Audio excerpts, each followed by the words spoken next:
வணக்கம் நண்பர்களே. ஒரு பக்கம் பார்த்தீங்கன்னா, அந்த கிட்ட வந்து விளிம்பில் அது கிடைக்காம விஜய்க்கு திண்டாட்டம் இருக்கு.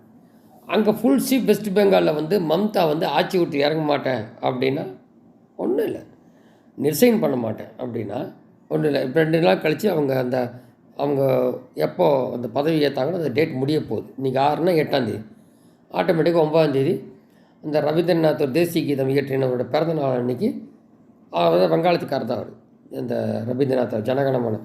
அந்த நாளைக்கு 9ஆந்தேதி பதவியேற்க போகிறாங்க. முடிச்சு போச்சு. 2 நாள் கழித்து செல்லாகஸ் முதல்ல இவங்க சேர்ந்த சட்டசபையை காலாவதியாகி எல்லாம் போயாச்சு. நீ சின்ன பிள்ளையாட்ட அடம் முடிச்சிட்ருக்கு இந்த அந்தம்மா. உள்ள ஸ்வீப்பான அப்புறம் 3 ஸ்பெல் ஆண்டாச்சு, அது ஒரு ரவுடித்தனமாக ஆச்சு. இங்கே பார்த்தீங்கன்னா இந்த பசங்க எல்லாம் இந்த இன்ஸ்டாகிராம் அது இது பார்த்து எல்லாம் சொல்லி வச்ச மாதிரி ஓட்டை போட வச்சு இங்கே என்னடா கரெக்டாக செக் பாயிண்ட்டு ஆட்சிக்கு ஆள் பத்தலை. காங்கிரஸ் வராங்கிறான், இது உடையுது. அந்த பக்கம் ஏடிஎம்கேல ஏதோ உடையுமானதில்லை. ஏடிஎம்கேக்குள்ளே அந்த சண்முகம் மந்திரி வேலுமணி இந்த மாதிரி ஏதாவது உடையும். ஏன்னா இவ்வளோ தூரம் தோற்று வந்த பழனிசாமி யாரையுமே அரவணைச்சு போகிறதில்ல. அதனாலே இந்த இதாக இருக்குது. இன்னொன்று, எடப்பாடிக்கு இதாக நினச்சிங்கன்னா அது இல்லை. உங்களுக்கு 130 சீட்லேருந்து 60 சீட்டு கீழே இறங்குறான். சீட்டு யாருக்கு பாதிப்பு? இங்கே 65லேருந்து 45 சீட், 47 சீட்டு பாதிப்பு.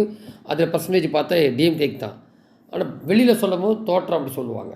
ஆனாலுமே இத்தனை நாளும் வந்து எடப்பாடி இதனால் அவங்களுக்கு இனிமேல் வந்து அதை ரிவார்ம் பண்ணலாம். சொன்ன மாதிரி ஏற்கனவே அம்மா இருக்கும்போதே ஜெயலலிதா அஜித்தை பார்த்துருக்காங்க, வரல.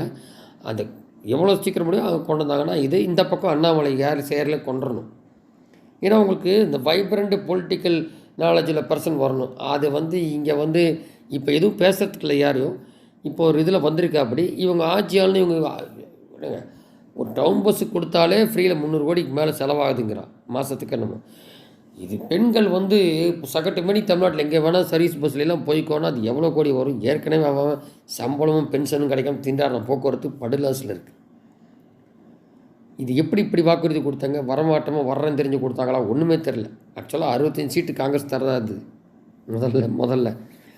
அவர் இப்போ சண்டை பிடிக்கணும், சோனியாட்ட தான் ராகுல் பிடிக்கணும். இப்போ 5 சீட்டை வச்சுட்டு நான் வரேங்கிறேன். இவர் யாரையும் கூப்பிடவும் இல்லை போல் விஜய். மிஞ்சி போனால் ஏடிஎம்கேல வந்து நீ கூட்டணி சேர்றியா இல்லை வேறு மாதிரி எடுக்கட்டமான்ற மாதிரி டிசிஷன் எடுப்பாங்க போல் தெரியுது.